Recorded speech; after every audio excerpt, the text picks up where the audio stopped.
Et la chance que nous avions en compagnie, c'est d'avoir 3 communautés qui étaient à la fois présentes sur Aix et sur Marseille, et donc de pouvoir garder déjà, comme point de départ, ce capital de connaissance du terrain ecclésial dès le diocèse.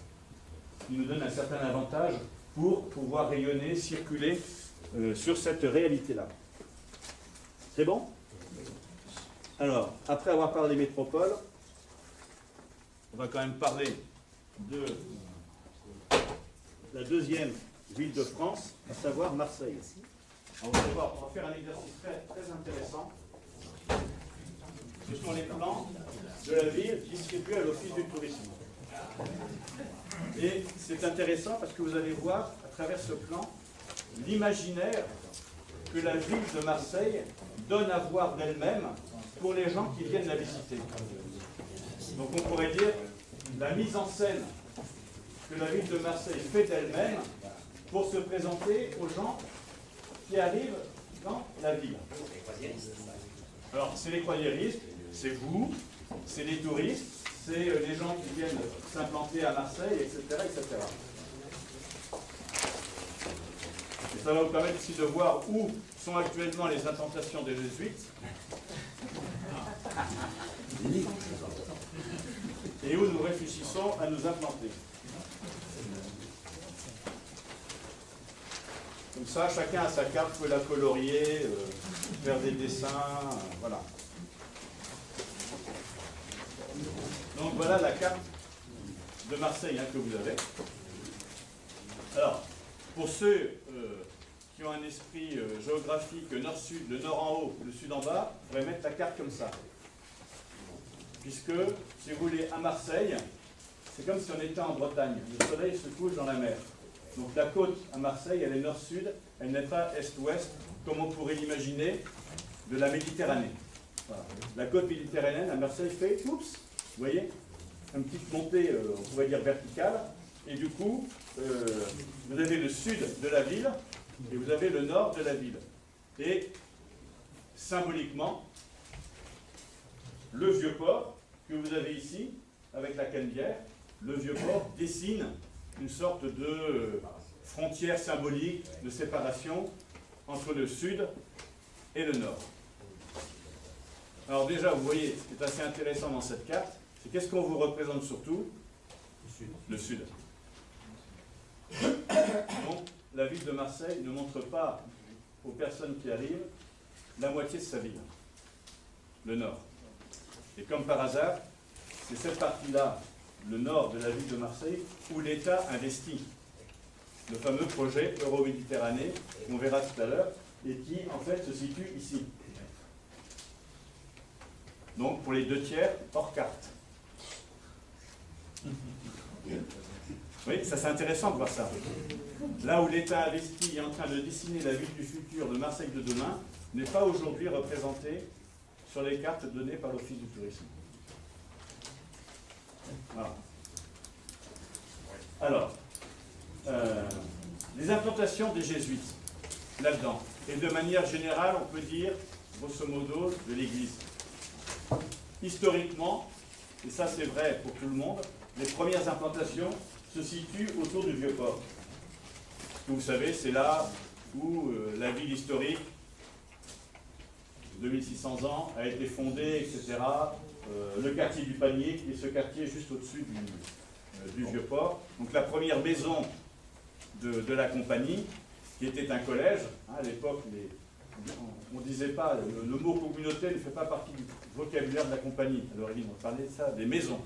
Donc la première maison de la compagnie, qui est à la fois un lieu de résidence de jésuites et un collège de formation, s'appelait la maison Sainte-Croix, était dans le Panier.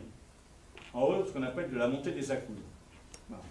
C'est maintenant, alors il ne reste rien des bâtiments de l'époque, mais il y a une école primaire, et vous avez la ville de Marseille qui a mis un panneau historique, ici s'élevait jadis la maison Sainte-Croix, blablabla, blablabla, des pères jésuites. Et c'était une maison, comme on est plutôt une ville ici du sud, normalement il fait beau, on s'est réjoui hier d'avoir de la pluie, on manque de pluie plutôt ici. C'était une maison construite comme à Rome, vous avez déjà été dans cette ville, c'est des grandes maisons avec des toits terrasses. C'est-à-dire que les toits sont plats. Et qu'est-ce que vous mettez à l'époque sur les toits des maisons jésuites? des observatoires d'astronomie, donc des outils pour regarder les étoiles, etc. Donc le premier, à Marseille, le premier lieu d'observation des étoiles, voilà, se situait sur le toit du collège des Jésuites, à cet endroit-là. Si vous vous promenez et perdez dans Marseille, rue du Tapis Vert, qui est une petite rue qui donne sur le Vieux-Port, vous avez l'ancienne église des Jésuites, qui est maintenant complètement désaffectée, qui a été réouverte par Gaston Defferre et donnée à la fraternité Saint-Pie-X. Donc qui est tout à fait l'église jésuite, typique, baroque, etc. Et pour faire sur l'histoire de l'église à Marseille, ici, toujours sur le Vieux-Port, vous avez l'église Saint-Victor, qui est, vous savez qu'à Marseille, on a toujours le sens de la nuance et de la modestie. Donc l'église Saint-Victor, qui est la première église de France, construite en France. Voilà. Et si jamais vous n'avez jamais visité, ça vaut le coup, parce que vous avez notamment les cryptes de Saint-Victor, où vous avez, comme à Rome, excusez du peu, des catacombes. Et notamment le fameux lieu du martyr qu'on suppose être celui de Saint-Victor, et où d'autres se sont fait enterrer tout près, qui a donné le premier sanctuaire, etc. etc. Donc ça, c'est vraiment pour dire la zone un peu historique de la ville, et donc aussi la zone historique d'implantation de l'église et de la compagnie de Jésus. Et historiquement, c'est vrai que c'est la plus vieille église ou c'est des bruits marseillais? C'est vrai.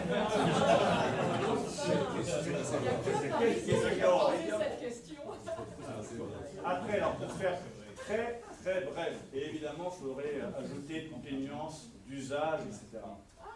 Le développement économique de Marseille s'est fait notamment grâce à son port. Très rapidement, le vieux port est devenu trop petit. On a construit un nouveau port, Joliette ici, et toute l'activité portuaire était située ici. Donc avec des docks, des quais, des entrepôts, des hangars, voilà. Donc, et la population qui habitait ici était la population ouvrière qui travaillait au port. Et notamment, ici, vous avez pas mal, encore aujourd'hui, de villages, parce que Marseille, c'est un ensemble de villages. C'est une ville qui n'a pas de centre-ville et pas de banlieue. C'est une ville qui a plusieurs centres-villes et qui a plusieurs banlieues qui sont au centre de la ville. C'est assez perturbant pour ça, Marseille. Ce n'est pas une ville construite comme les autres villes. Et donc, parmi les nombreux villages de Marseille, il y a plusieurs villages qui sont aujourd'hui des quartiers musulmans de Marseille, de Marseillais, parce que c'était les bergers qui venaient avec leurs troupeaux du Maghreb, qui les débarquaient ici, qui les faisaient paître pas très loin de la gare Saint-Charles, avant de les mettre dans les wagons. Donc vous avez, dans ces fameuses cités, quartiers nord, tant décriés dans les médias, etc., vous avez finalement des poches de Marseillais de souche de confession musulmane liées à cette ancienne activité du port. Et alors bien évidemment, vous voyez, donc plutôt les ouvriers, les dockers qui habitent ici, et les gens qui géraient les entreprises, qui étaient les propriétaires, les armateurs, les grossistes, les commerçants, se faisaient plutôt construire des villas sur le sud de Marseille. Et notamment ici, ce qu'on appelle le Roucas blanc, c'est un grand rocher. Voilà. Rocher blanc, Roucas, le rocher. Donc, assez naturellement, par le développement économique, c'est un très gros trait, plutôt vous voyez la zone ouvrière ici, plutôt la zone, entre guillemets, des patrons ici, et le quartier historique de Marseille au milieu.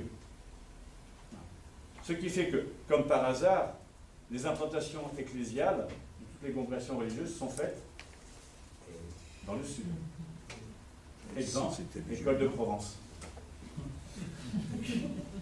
Donc, qui est ici. Vous voyez ? Vous êtes ici au cœur du sud. Voilà. Autre implantation de la compagnie très ancienne à Marseille. Marseille est une ville qui a été assez vite marquée par la médecine. Donc non seulement le monde de l'hôpital, mais la formation des médecins. Vous avez déjà entendu depuis ce matin référence à plusieurs médecins, anciens élèves, etc. C'est une forte réalité de l'école de Provence. C'est une forte réalité de la ville de Marseille qui est en pointe dans plusieurs secteurs de recherche au niveau médical, avec des noms emblématiques comme la Timone, pour un des hôpitaux de Marseille. Voilà, Timone qui vient de la famille Timon, voilà, qui avait donné sa propriété pour construire l'hôpital. Donc vous avez cet hôpital de la Timone qui est ici. Voilà, vous voyez, pas loin du cimetière. Hein. Ça, c'est l'ensemble avec la faculté universitaire, etc.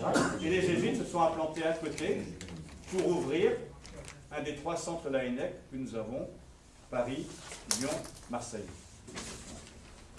Donc notre centre Laennec, écurie médecine, est situé juste ici, rue Sainte-Cécile. Vous voyez ? Et c'est un centre qui marche plutôt très bien. J'ose pas dire que c'est la meilleure des écuries de médecine de Marseille, comme celle que Patrick a dirigée à Paris, mais enfin voilà, on est du même côté de la pédagogie et de renommée. Avant c'était Paris, mais maintenant que j'y suis plus, c'est Marseille. Voilà. Je ne sais pas le dire, mais c'est bien compris.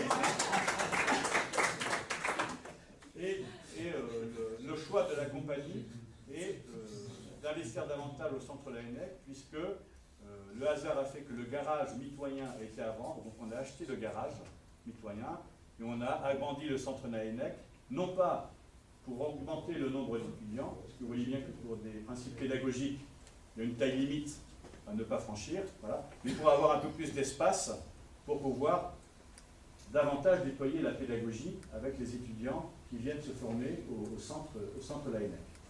Donc oui, centre Laennec, École de Provence. Au niveau des implantations des communautés, en gros, à Marseille, on pourrait, je pense, le dire d'autres villes de France ou même dans d'autres pays, les communautés jésuites, donc les lieux d'habitation, ont changé tous les 40-50 ans. Voilà. Donc on est plutôt dans une tradition de mobilité. Voilà.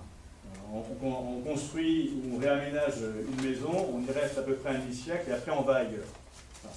Parce que ben voilà, ce qui correspondait il y a 50 ans ne correspond plus 50 ans après, donc on va chercher les lieux, les bâtiments dans la compagnie ne sont que des moyens, non pas des finalités, donc on va trouver les meilleurs moyens adaptés à la mission du moment. Et dire que tous les 50 ans, la mission, les accents de la mission changent, c'est pas forcément idiot, parce que les villes changent aussi régulièrement, et du coup il y a un vrai redéploiement à réinventer, et du coup une mobilité à retrouver. Actuellement, la communauté se situe ici, voilà, à côté du parc du 26e centenaire. Donc vous voyez, pas très loin du centre Laennec, pas très loin de l'école de Provence. Avec Olivier, nous sommes venus à pied ce matin de la communauté, et on a mis une petite demi-heure, Olivier, voilà, à pied. Voilà, donc on est vraiment, vous voyez, pas loin. Et pareil, pour aller au centre Laennec de la communauté, vous mettez à peu près 20 minutes, parce que c'est vraiment tout près. Et ce qui est intéressant dans la rue Saint-Éloi, c'est le nom de notre rue, c'est que ça a été construit donc, il y a à peu près 45 ans, comme ce qu'on appelait à l'époque une résidence. Donc une résidence, ça veut dire que ce n'est pas ouvert au public, c'est réservé aux jésuites. Donc c'est la communauté où les jésuites, après avoir travaillé à droite à gauche, viennent se reposer, donc mettre les pieds sur la table. Vous avez du personnel qui vous fait manger, du personnel qui vous fait votre passage et votre linge, etc. Donc c'est une sorte d'hôtel privé où les jésuites se reposent. Vous voyez, parce que l'apostolat est fatigant à l'extérieur, donc c'est la base arrière. Voilà. Et du coup, vous n'avez pas de locaux, de salles pour recevoir du public puisque vous êtes chez vous. Donc vous avez un oratoire le plus petit possible pour recevoir les membres de la communauté, mais surtout pas des gens de l'extérieur. Voilà. Vous n'avez pas de salle de réunion pour des équipes vie chrétienne ou mouvement de cadres chrétiens parce que vous faites ça ailleurs. Donc c'est vraiment quelque chose de privé. Du coup, vous voyez, avec très peu d'implantation dans un quartier. Le jour où nous avons déménagé la rue Saint-Éloi, personne ne va s'en rendre compte. Et on ne va manquer à personne. Voilà. Pour vous dire, quand je suis arrivé, donc quand on a fusionné les 3 communautés il y a maintenant 3 ans, donc venant d'Aix-en-Provence, nous avions une de 3 voitures. Le parking souterrain sur notre petite maison ne suffisait pas pour mettre toutes nos voitures. Vous savez qu'à Marseille, la circulation, comme dans toutes les grandes villes, devient de plus en plus impossible. Donc il fallait trouver des places de parking pour les voitures. Donc je demande à ceux qui étaient à la résidence, bon, où est-ce que je peux trouver des boxes de parking à louer? Oh là là, à Marseille, c'est compliqué, tu ne trouveras pas, c'est très cher, patati, patata. Bref, impossible. Je mets sur Internet box parking et j'en ai trouvé rue Saint-Éloi. Donc à 50 mètres de la communauté. Et effectivement, il y a un grand panneau, box à louer et tout. C'est pour vous dire que ceux qui résidaient dans cette maison-là depuis 20 ans n'avaient même pas vu qu'à 10 mètres de la communauté, il y avait une grande affiche box à louer pour les garages. Ce qui vous dit que l'enracinement local est assez faible. Voilà. Parce que ce qui prime, c'est le lieu de mission où je suis envoyé, etc. Vous voyez un peu le genre de beauté. Voilà. Donc, lorsque ce projet de fusion des 3 communautés est arrivé, assez vite, il a été jumelé dans la tête du provincial avec un autre projet de dire qu'il faut qu'on déménage la communauté pour être dans un quartier où une présence jésuite peut apporter de la stabilité, du lien, une présence religieuse, etc. Qu'on puisse contribuer à ce qui se cherche dans un des quartiers de Marseille. Et puisque vous avez toute cette zone euro-méditerranée qui est en train de se réinventer, bah, si possible, puisqu'on a la chance d'être dans une ville qui se réinvente, dans une ville qui se réveille depuis 2013, année européenne de la culture, où de façon emblématique, vous avez vu le MUSEM qui s'est ouvert, et finalement, comme tout le port, comme à Bordeaux, les activités du port ont été complètement délocalisées, donc la ville retrouve les terrains que le port, pourrait dire, avait privatisés pour ses propres activités. Et donc, la ville, la population, voilà, retrouve ce bord de mer qu'elle avait perdu. Donc Euroméditerranée essaye de recréer dans ces endroits-là des lieux de brassage social dans Marseille, pour que gens du Nord et gens du Sud puissent se mélanger à nouveau. Et de façon emblématique, vous avez le MUSEM qui a été réalisé, qui est une réussite et qui fonctionne de ce point de vue-là. Vous avez au Vieux-Port ce qu'on appelle l'ombrière, c'est un préau. À Marseille, normalement, il y a du soleil, il fait très chaud. Donc c'est un préau très simple et qui a sous le toit un miroir, un effet miroir. Du coup, c'est devenu l'attraction Marseille et tous les Marseillais donnent rendez-vous où? À l'ombrière. Donc c'est devenu un autre lieu de passage. Et puis, comme on vit dans une société de consommation, vous avez ici les terrasses du port, un nouveau centre commercial ouvert depuis 2 ans, qui astucieusement, situé à côté du tram, rassemble à la fois les gens du Nord qui ne sont pas loin et les gens du Sud qui prennent le tram pour aller dans ce nouveau temple de la consommation. Donc vous voyez, c'est une ville qui est en train de réinventer son identité et de remettre en place des lieux de brassage pour essayer, non pas de gommer la disparité nord-sud, mais faire en sorte qu'elle ne soit pas irrémédiable, ne pas contribuer à la durcir davantage et essayer de la réduire et d'établir des passerelles entre ces 2 poumons de la ville. Du coup, pardon ? À 2 pas de la cathédrale. Oui, à 2 pas de la cathédrale. Autre caractéristique de Marseille, la cathédrale qui est ici ne sert jamais. La cathédrale sert en gros pour Pâques, pour Noël, pour des ordinations, point. Voilà. Quand les anciens archevêques, comme le Seigneur Panafieux décède, on fait une grande liturgie dans la cathédrale, mais c'est comme un lieu d'exposition, c'est fait pour les grandes manifestations. Mais ce n'est pas une paroisse au sens où les gens de Marseille ont l'habitude d'y aller. Non, non. C'est typiquement que pour les grands événements. Le lieu qui va être, les lieux qui vont être les plus emblématiques pour les Marseillais pour aller régulièrement faire des dévotions ou mettre des cierges ou aller prier, ça va être évidemment Notre-Dame de la Garde, hein, ou Saint-Victor, première église, ou Saint-Féréol, qui est l'église du Vieux-Port. Qui sont ces 3 lieux, vous voyez, plus situés dans le centre, donc la plus accessible étant Saint-Féréol, un peu moins accessible Saint-Victor, très inaccessible parce qu'il faut monter, la Bonne Mère. Voilà. Mais avant les matchs de l'OM, les joueurs vont quand même à la Bonne Mère mettre un cierge, servir, et même les musulmans le font. Ça, y a pas de problème. Donc quand on a eu cette réflexion de où s'implanter, on est allé voir le diocèse, et on s'est dit, ben voilà, nous on réfléchit à implanter la communauté autrement. On va garder des implantations dans les quartiers sud parce que c'est important et on veut les développer. On veut développer la Hennec, on veut développer Provence, mais nous on ne veut plus de résidence, nous jésuites, mais ce qu'on appelle une communauté apostolique. Les communautés apostoliques, c'est une communauté ouverte et qui est capable d'accueillir largement dans son bâtiment. Et notamment, vous savez que depuis 2006, il y a quelque chose qui existe de plus en plus, qu'on appelle la famille ignatienne. Voilà.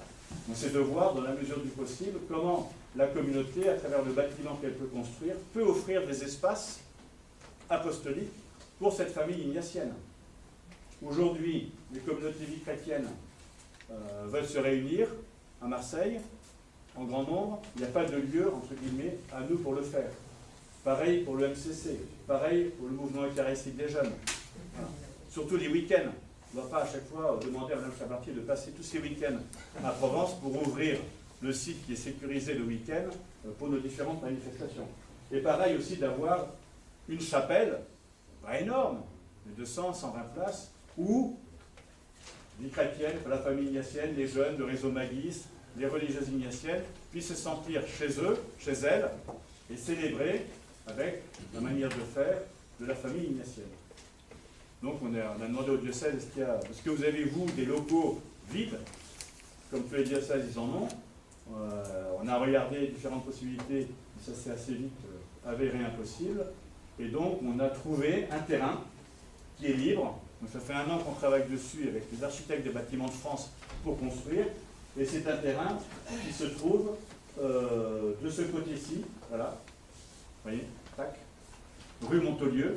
Donc au début, c'est pas vraiment les quartiers nord, mais c'est la première zone des quartiers nord, tout près de l'accueil de nuit des Frères de Saint-Jean-de-Dieu. C'est le plus gros accueil de nuit à Marseille.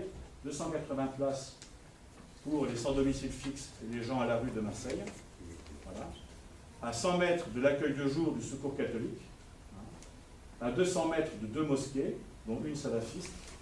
Et à l'intersection de 3 quartiers. Le quartier qui est en plein réaménagement, dont je parlerai tout à l'heure, d'Euro-Méditerranée, emblématiquement, c'est la rue de la République.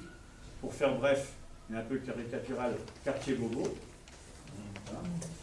Ce quartier-là, qui est un des quartiers maghrébins de Marseille, de ces fameux bergers qui ont fait souche, c'est là où vous avez les 2 mosquées.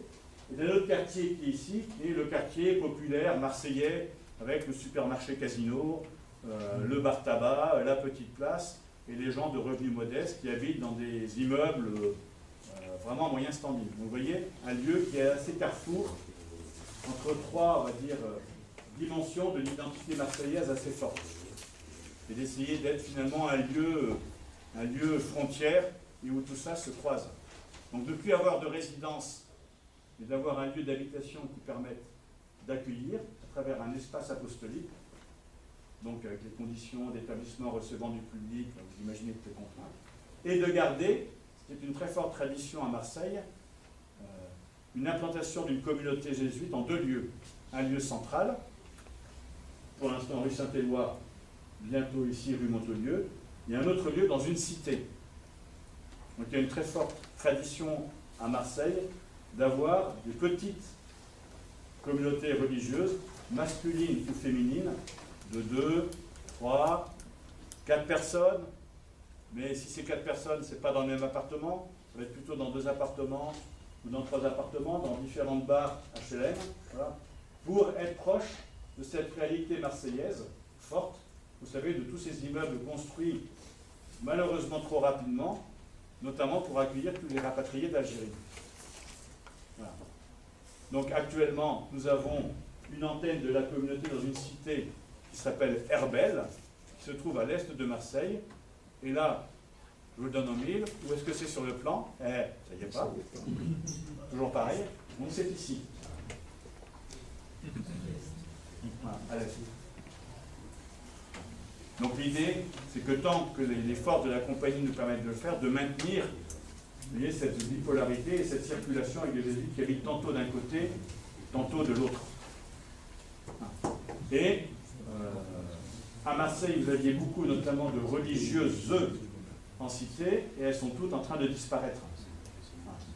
Donc il y a un visage d'église qui disparaît de ce côté-là, mais un nouveau visage d'église qui apparaît, avec des jeunes qui sont clairement d'une autre sensibilité, on va dire, que celle de la compagnie, qui sont plutôt, vous voyez, renouveau charismatique ou nouvelle évangélisation, donc Fraternité Bernadette, Le Rocher, qui eux s'implantent dans les cités et vont ouvrir des écoles hors contrat pour scolariser les petits musulmans ou réouvrir des patronages, parce qu'à Marseille, vous avez une forte tradition de patronage, ce qu'on appelle les œuvres. Voilà. Avec Didier Rocca, vous entendrez parler des œuvres. Voilà. Donc voilà pour la communauté, vous voyez déjà un premier basculement, on pourrait dire recentrage, garder nos implantations du Sud, mais essayer d'habiter dans d'autres quartiers qui nous rapprochent de ce qui est hors plan et qui se réfléchit et est en train de se concevoir. Au niveau apostolique, l'ANEC, je vous en ai parlé, on est plutôt à le déployer sur place, avec tous les enjeux, vous voyez, il y a la bioéthique, pas la peine de vous faire des grands discours là-dessus. Et côté établissement scolaire, donc il y a maintenant, ça va faire 5 ans, dans le cadre de l'association Ignace de Loyola Éducation, on avait ouvert plusieurs grands chantiers, dont celui de la jeunesse défavorisée, avec demande faite par le provincial à chacun des 14 établissements, à l'époque, de voir ce qui pouvait être fait pour accroître la mixité sociale, l'accueil d'enfants de familles démunies au sein de chacun de nos établissements. Et comme vous le savez bien, nos établissements sont très différents les uns des autres, en termes d'implantation, en termes d'histoire, en termes de ville. On n'avait pas donné de consigne générale, mais plutôt un appel à ce que chaque établissement se saisisse de la question et voit là où il est, ce qu'il peut faire. Alors Pascal Sevé, qui était à l'époque chef d'établissement ici, j'avais travaillé avec lui, et il me dit, tu sais, nous, dans notre zone de pêche, voilà, le sud de Marseille, même si on met des scolarités à très bas prix, ce qui est déjà le cas, les pauvres du quartier, on n'en a quand même pas beaucoup, quoi. Voilà. Et croire que ceux qui sont hors zone, donc des quartiers nord, puissent venir prendre le métro, même si c'est facile, pour être scolarisés à Provence, ça ne marche pas. Parce que dans la tête des Marseillais, et ça s'est vérifié après, les gens du sud ne vont pas se promener au nord, et les gens du nord ne vont jamais se promener au sud. Voilà. Parce qu'il y a une espèce de barrière mentale, etc. Donc, accroître une mixité sociale en Provence, on peut faire des efforts avec des péréquations, avec le fait d'interdire les habits de marque, avec des gros logos comme ce que j'ai, etc. Voilà. Mais ça va être peanuts. Donc si on veut vraiment répondre à cet appel de la compagnie d'une plus grande mixité sociale, c'est à Provence de se déplacer pour aller dans ces quartiers-là où vivent et où sont scolarisés ces jeunes que nous ne touchons pas actuellement. Donc du coup, de nouveau, petit bâton de pèlerin pour aller voir l'évêque, pour aller voir la directrice diocésaine de l'enseignement catholique, pour dire, voilà, compte tenu de ce chantier qui nous est demandé, on aimerait voir et réfléchir avec vous, ou comment, à quelles conditions la compagnie pourrait, dans cette zone-là, est-ce que c'est créer un nouvel établissement scolaire, est-ce que c'est être en partenariat avec des établissements scolaires, est-ce que c'est venir en aide à ce qui se fait déjà? Alors je ne vous raconte pas, là, le premier réflexe, c'est de dire, oula, pourquoi vous voulez venir là, vous les jésuites? Mais restez avec les riches. Vous faites ça si bien. Qu'est-ce que vous voulez venir ici dans ces quartiers-là? Donc il a fallu expliquer, etc. La directrice de Sénat a fini par comprendre, elle m'a dit, bon, mais écoutez, père, il faudra quand même expliquer à tout le monde que le père Sevé, qui est toujours en costard, cravate et tout, ça intéresse aux pauvres aussi, parce que c'est pas forcément l'image qui le dégage, parce qu'il voit ses collègues de l'enseignement catholique, où il y avait notamment Marie-Pierre Charbatier à l'époque, à Toussaint, qui est dans ces quartiers-là. Voilà. Donc on avait aussi, vous voyez, en termes d'image, au premier sens du terme, un virage à faire prendre et à faire entendre une autre musique, même si elle avait été déjà chantée par la compagnie depuis plusieurs années, une musique que les gens n'avaient pas l'habitude de comprendre, ou percevaient cette musique, mais en disant mais ils ne sont pas sérieux. Ou alors, faisant peur, pétard, ou putain, comme on dit ici à Marseille. Si les jésuites s'implantent ici, dans les quartiers nord, nous on est morts, parce qu'ils vont attirer tout le monde, et tous nos petits établissements qui peinent, qui sont à la traîne, ils vont voir tous leurs meilleurs élèves partir, et du coup, nous on ferme. Donc vous voyez aussi, gérer ces espèces d'angoisse, de panique, etc. Alors ça passe par des discussions, par des réunions, par des apaisements, par le fait de se déplacer, de discuter, de montrer, voilà. Ce qui fait qu'au bout d'un certain temps, à la surprise générale de la compagnie, et surtout à la mienne, la directrice d'enseignement catholique, au bout de 2 ans et demi, 3 ans de discussions, de rencontres, de réunions, de rapports, enfin bref, me dit, bon, bah Thierry, entre-temps, vous voyez, ça avait progressé, c'était plus père, c'était Thierry. Écoutez, si je propose à la compagnie une co-tutelle sur un des établissements que nous avons dans les quartiers nord, qui est le collège Saint-Mauron. Tout petit collège, 2 classes par niveau, 250 élèves. Vous l'avez limite hors zone, puisque la rue Félix Piat, vous l'avez ici. Donc le collège, vous voyez, il est limite. Le collège est juste là. Vous voyez ? Donc on est limite, voilà, limite zone du plan donnée à l'Office du tourisme. Voilà. Écoutez, c'est un petit collège, on vient de le reconstruire, etc. C'est très fragile. Donc moi je vous propose une co-tutelle. On a la pratique de la compagnie de refuser les co-tutelles. Mais là, dans le cas d'exception de Marseillais, nous l'avons accepté. Et pour ne pas faire peur avec ce mot co-tutelle dans l'interno, on a accepté pendant 3 ans de parler de partenariat. Voilà. Ce qui est une manière plus policée et moins terrifiante de parler de l'arrivée des jésuites dans les quartiers nord. Donc nous sommes maintenant aussi implantés sur ce petit collège de Saint-Mauron. Pour vous donner une idée, donc c'est le 3e arrondissement, commune plus pauvre de France, en face d'une cité qui s'appelle Bellevue, chiffre d'affaires du trafic de drogue, 25 000 € par jour. Ça vous donne l'ordre de grandeur de la réalité économique du quartier. Et bien évidemment, 96% des élèves venant à Saint-Mauron sont de familles musulmanes. Donc c'est une des particularités de Marseille, c'est d'avoir des établissements d'enseignement catholique choisis par les familles musulmanes pour leurs enfants. Et, à la différence de l'éducation nationale, le collège de Saint-Mauron accepte les filles voilées.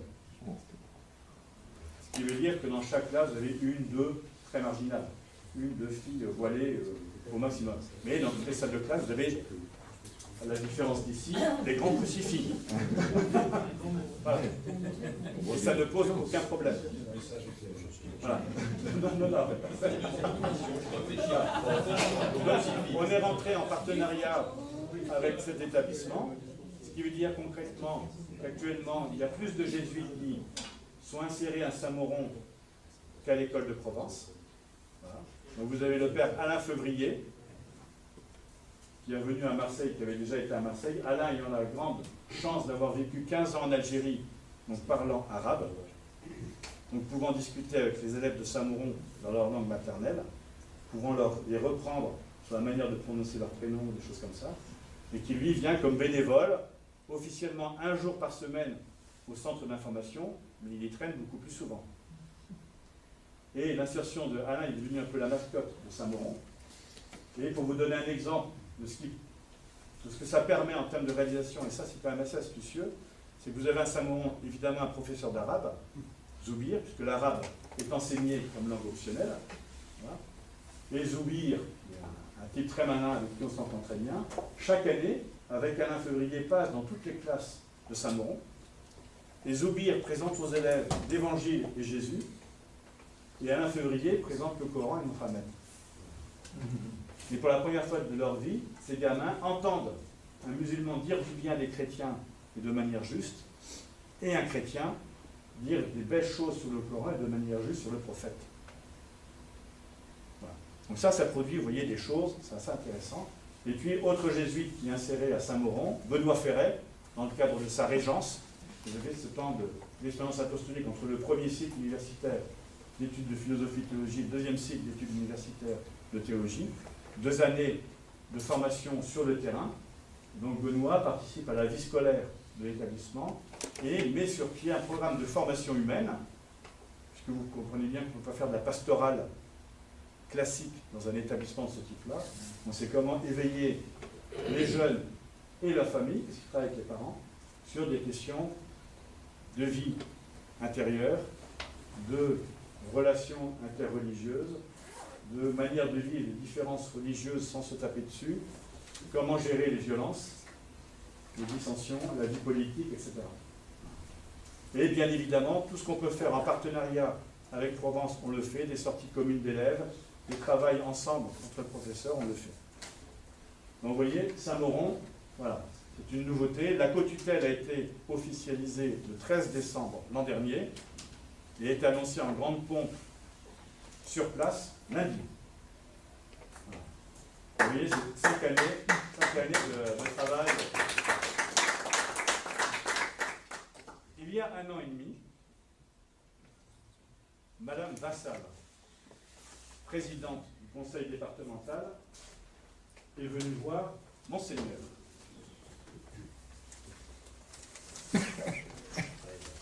Troisième et dernier papier.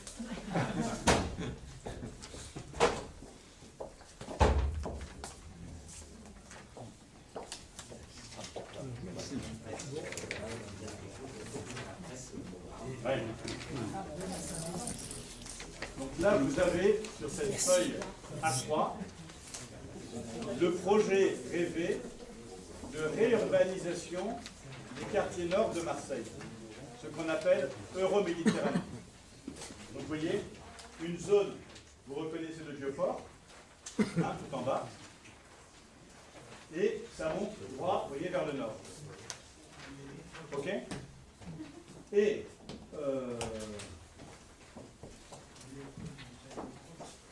le plan que vous aviez tout à l'heure s'arrête ici. Le plan de la ville s'arrête ici. Donc vous avez cette partie-là dans le plan de la ville et l'autre moitié qui n'y figure pas. Donc ça, c'est le chantier Euroméditerranée, vous voyez, de reconquête de toute la zone du port. Ça part de la gare Saint-Charles, la Belle de Mai, ça va sur les quais et ça remonte. Donc actuellement, c'est principalement des friches industrielles liées aux anciennes activités du port. En gros, pour faire vraiment schématiquement, Euroméditerranée a déjà 20 ans d'existence et ils estiment qu'il leur faut à peu près encore autant pour terminer le chantier. Dont l'ampleur, pour ceux qui connaissent Paris et le quartier de la Défense, c'est de cet ordre-là. Donc c'est réinventer une autre ville dans une ville. Vous avez 3 zones dans le chantier Euromède, la zone 1, la zone 2, la zone 3. Puis vous allez vers le nord. 1, 2, 3. La zone 1 est quasiment terminée. Et les réalisations emblématiques, c'est le Mucem, c'est la Belle de Mai, c'est l'Ombrière, etc. Donc c'est tout ce qui a été ouvert en 2013 à l'occasion de l'année européenne de la culture et qui a un vrai succès. Ils ont eu aussi des prix d'architecture, d'urbanisation, enfin bref, voilà. La zone 2 que vous avez ici est la zone qui est en train de sortir de terre. Donc les plans ont été faits, les lots ont été décidés, donnés à des constructeurs qui sortent leur programme. Donc si vous voyez dans cette zone-là, c'est en pleine construction, c'est des grues, etc.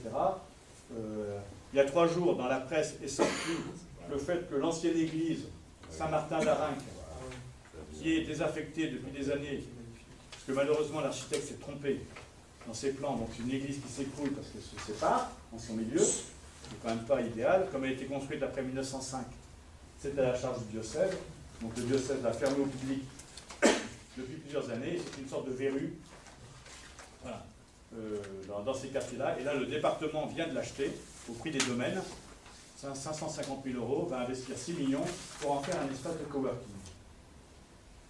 La cathédrale Saint-Patrick de New York, comme disait la Provence. Et cette troisième zone, que vous voyez ici, qui est en train d'être dessinée. Et ce qui va être dessiné, vous voyez, notamment ce qu'il appelle une coulée verte, vous voyez, qui n'existe pas actuellement, c'est une friche SNCF. C'est la gare du Canet, c'est la gare de Triage, etc. Donc le département, Euromède, tout ça, ils sont en train de travailler sur cette zone-là.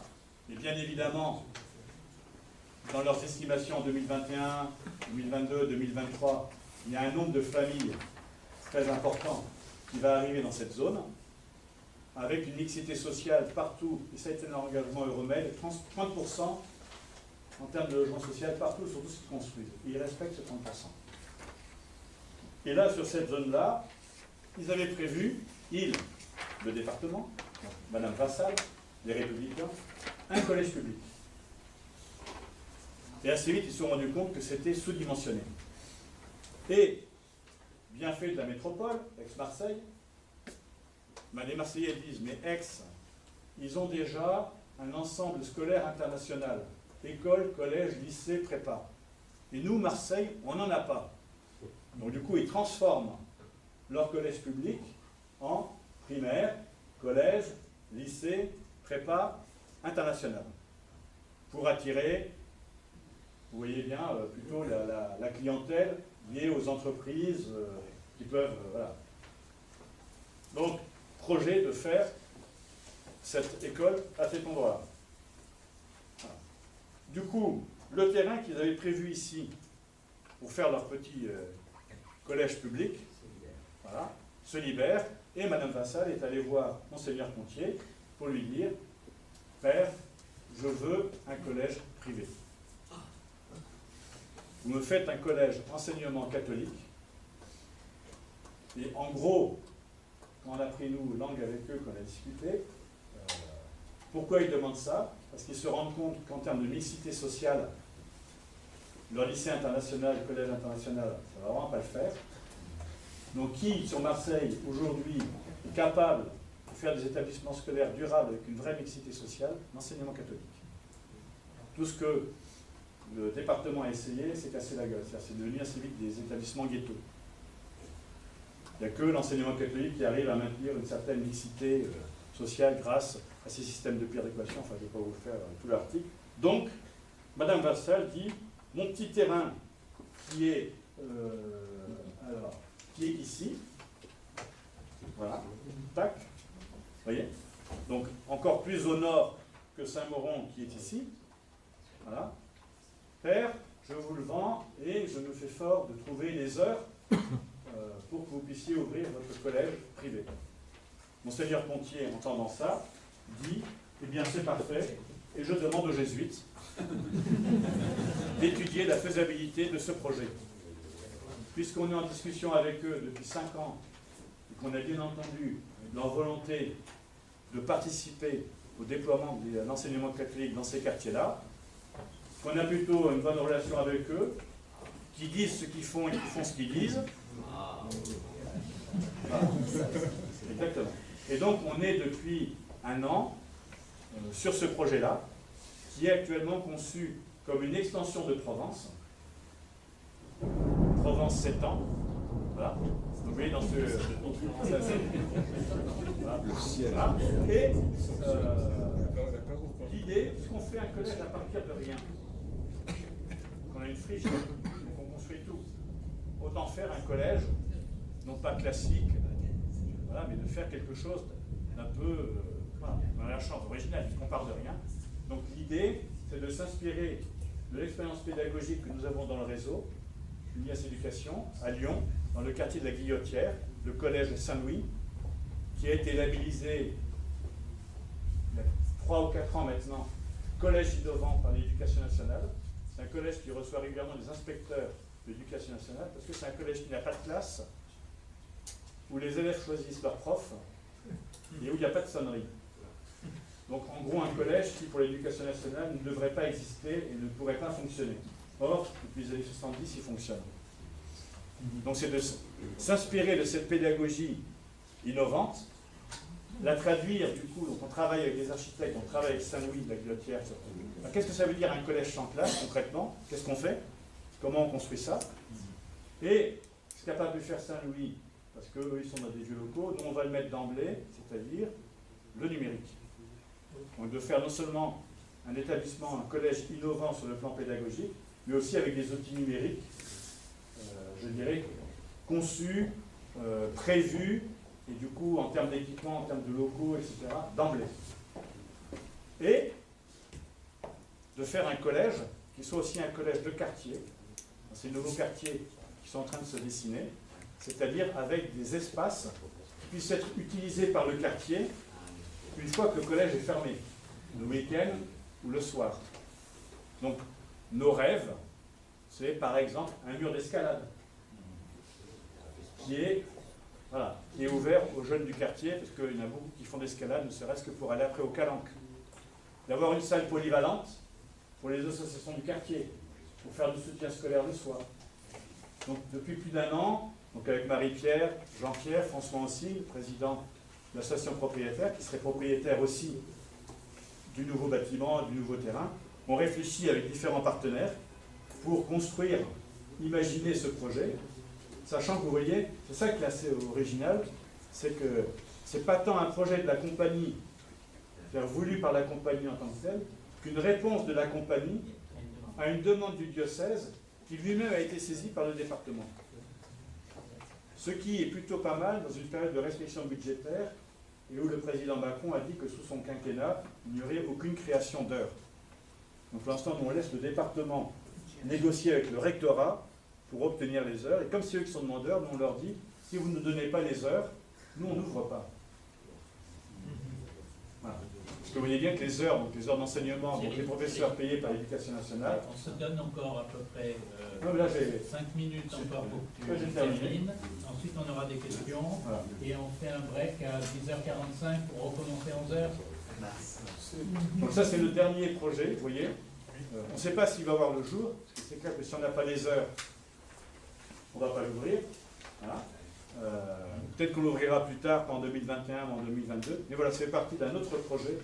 Et ce bonheur n'arrivant jamais seul, l'an dernier, l'évêque a été très embêté par le départ, c'est aussi une réalité ecclésiale, hein, le départ à la fois des prêtres de l'oratoire, des oratoriens, et de plusieurs religieuses du Cénacle, de la famille ignatienne. Les prêtres de l'oratoire animaient depuis une petite dizaine d'années l'église Saint-Féréol, celle qui est sur le Vieux-Port. Donc l'évêque dit, mais à qui confier ça? Sœur Lydie Lang du Cénacle coordonnait le service diocésain de la vie spirituelle. L'évêque dit, mais à qui confier ça? Allô, Père Roland Bollet, vous pouvez venir me voir. Ça au mois de mai, l'an dernier, de nouveaux coups de tonnerre. Et donc, depuis septembre, les jésuites, ça c'est nouveau, c'est pas le Père machin et le Père machin, c'est les jésuites, donc la communauté jésuite, anime Saint-Féréol, cette église sur le Vieux-Port qui n'est pas une paroisse, mais un sanctuaire, qui est à l'accueil et à l'ouverture, et a pris en charge la coordination de la vie spirituelle sur le diocèse.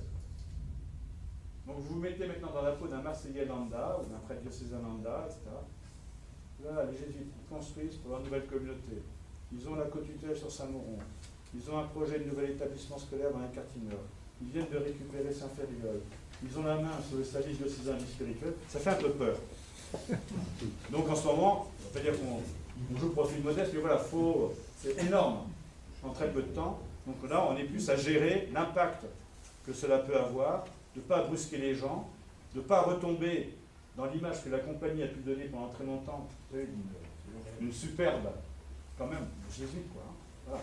Et donc, on va expliquer aux autres ce qu'il faut faire. Donc, on sent que ça, c'est en train de revenir un petit peu dans Marseille, vu, on pourrait dire, la force de frappe qu'on a maintenant. Donc, on a aussi à gérer, vous voyez, ces termes d'image, de sensibilité, de respect, sans pour autant renier nos missions et ce qui nous est demandé, mais sans tout de suite foncer en bulldozer, mais jouant, mais ça on y tient beaucoup, la carte de l'intégration dans des quartiers, dans un diocèse, et dans une logique d'être au service de ce qui se passe, et dans une ville qui se réinvente, une métropole qui est créée, une église diocésaine, on va dire 2 églises diocésaines, Aix et Marseille, qui se cherchent, qui n'ont pas de séminaire, tristes, comme tous les diocèses de France, et qui essaient d'inventer un avenir sans trop savoir quelle est leur marge de manœuvre en termes de rêves possibles. Voilà.